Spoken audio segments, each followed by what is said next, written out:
ஒருத்தர் பார்ட்டி வச்சார். சரியா?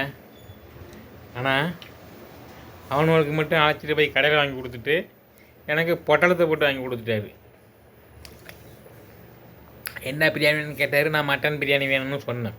வாங்கி கொண்டாந்து கொடுத்துட்டு அவனோட கடைக்கு அழைச்சிட்டு போய் உட்கார வச்சு வாங்கி கொடுத்துருக்காரு. சரி, அதான் நெஞ்சை கரிச்சிட்டே இருந்துச்சு. அதான் சரி ஒரு கலர் குடிக்கணும் கருப்பு கலர். ஆமாம், அது என்ன அது? இவர் அப்படி தான். அவனோட ஒரு மாதிரியே பேசுவார், என்னையும் ஒரு மாதிரியே பேசுவார். அதே மாதிரி இருக்கிறவங்களும் அப்படி தான். அப்படின்னா வர்றவங்களும் அப்படி தான் இருக்கிறாங்க. எப்படி என்ன சொல்கிறது? சரி, வச்சிட்றேன். ஒன்றும் சொல்கிறதுக்கு இல்லை. அதாவது தவறான பதிலை காட்டிலும் மௌனம் சிறந்தது.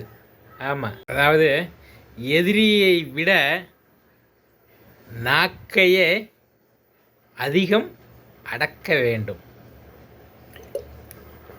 ஆமாம்.